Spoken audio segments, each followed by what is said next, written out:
Few people embodied the NatCon mantra to know what time it is more consistently during the course of their lifetime than Booker T. Washington, the American educator, author, and civic leader.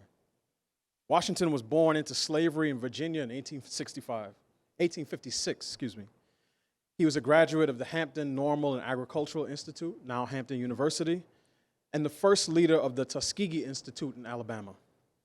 His Tuskegee model of education focused largely on agriculture and the industrial trades because, in his words, it has been necessary for the Negro to learn the difference between being worked and working, to learn that being worked meant degradation, while working means civilization, that all forms of labor are honorable, and all forms of idleness disgraceful. It has been necessary for him to learn that all races that have got upon their feet have done so largely by laying an economic foundation, and in general, by beginning in a proper cultivation and ownership of the soil. Washington's liberal detractors, including W.E.B. Du Bois, saw him as an accommodationist for advocating a more gradual approach to the fight for civil rights for Black Americans. This ultimately diminished his stature within the Black community for decades to come. But his legacy as an institution builder offers three valuable lessons to national conservatives who want to build alternative structures to the ones that have been captured or destroyed by the progressive left. So, number one, construction and collaboration must be built on what we believe, not who we oppose. Booker T. Washington is most well known for his leadership of the Tuskegee Institute and promotion of industrial education. But his belief in the power of education to uplift the race started much earlier. This is why Washington partnered with Julius Rosenwald, the CEO of Sears Roebuck and Company, to build schools in the Jim Crow South where Black schools were often underfunded compared to their white counterparts. Their partnership resulted in the construction of nearly 5,000 rural schoolhouses that educated more than 700,000 Black children over the course of 4 decades. About 500 of these Rosenwald schools still stand today, largely used as community centers, including one in Maryland that I passed on my drive home. One of the most important aspects of their partnership was the required buy-in from the surrounding community. Now, I can hear a condescending liberal somewhere thinking, well, how can you ask ex-slaves and their children to contribute to their own education? Well, that's exactly what they did. Black communities raised more than $4 million to aid in the construction of Rosenwald schools. The Washington-Rosenwald collaboration offers a valuable lesson to anyone invested in creating parallel institutions in a polarized world, namely that common aversions and adversaries can be helpful tools for demolition work, but you can't build a new structure based on a blueprint for what it won't be. I learned this lesson when my wife and I made the decision to homeschool our children in 2020.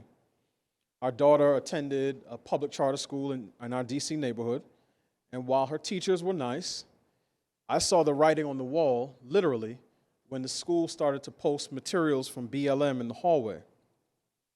That, along with 2 unanswered emails to the principal, was rocket fuel that energized our decision to leave that school. But it was learning about the classical Christian model of education, initially from Pastor Vodi Bakum, that was the foundation for such a profound shift in the life of our family. I know we're not alone. There are millions of other parents across the country who have had a similar experience. The school choice policies that conservatives favor cannot simply be grounded in a visceral disdain for the corruption of the American classroom. Opposing evil, lies, and ugliness is not the same as embracing the good, the true, and the beautiful. Likewise, if national conservatism comes to be defined primarily as an anti-leftist political project, then it will never live up to its full potential. The second lesson I think we should take from the life of Booker T. Washington is that building is better than belly aching. I'll say it that way, belly aching. One of the primary criticisms of Washington's leadership philosophy, again, was his reluctance to push for full-scale racial integration and equality before the law in the decades after the end of Reconstruction. In fact, in his 1895 Atlanta Exposition speech, which Du Bois called the Atlanta Compromise speech, he said the following: "In all things that are purely social, we can be as separate as the fingers, yet one as the hand in all things necessary or in all things essential to mutual progress." His leadership at Tuskegee Institute, promotion of agriculture and the industrial trades, partnership with Julius Rosenwald, and creation of the National Negro Business League are all testaments to this idea. It is clear that Washington saw separation as a pragmatic, if not temporary, decision that could benefit both blacks and whites at that time. Now, while the racial hostility that was common in his time is clearly no longer in vogue, the backlashes to the excesses of leftist identitarian politics has put black conservatives in the Washington mold in a very precarious position today. On one side, there are a subset of black progressive pundits and institutions that associate the nuclear family, objectivity, punctuality, rational thinking, and even mathematics itself with whiteness. And on the other side are a subset of white conservatives who associate Juneteenth, Dr. Martin Luther King Jr., and Lift Every Voice and Sing, also known as the Negro National Anthem, with wokeness. So what is a patriotic black conservative in the Washington mold to do? Well, I think a modern-day Booker T. Washington would focus on building media outlets and organizations that rival existing institutions like the Root and the GRIO and the NAACP, the types of institutions that see black conservatives as racial turncoats. The new institutions would need to be built on a core set of values: faith, family, free enterprise, dignity, and self-respect in order to survive. Racial identity has proven to be an insufficient foundation for long-term survival because political blackness, quote unquote, as described by Nicole Hannah-Jones and reinforced by President Joe Biden, is based on the left's agenda, not African-American values or political interests. The growth of conservative political organizations, media outlets, entertainment companies, and advocacy groups in recent years are all proof that, where possible, frustrations should always be channeled into productive activity, not fruitless complaints and griping. That brings us to our third lesson, that institutions must be built to weather the storm. One of the greatest lessons to be learned from Booker T. Washington is on the importance of endurance. Tuskegee University still stands today, over 140 years after Washington became the founding principal of the Tuskegee Institute in 1881. The house that Washington built has seen its fair share of sunshine and rain. Think about it. The name Tuskegee, for example, is associated with the Tuskegee Airmen, the first African-American military aviators in the United States Armed Forces. Between 1941 and 1946, nearly 1,000 black aviators completed the flight course at Tuskegee University. The pilots had a distinguished record of service in World War II and won the first ever Air Force Top Gun competition in 1949.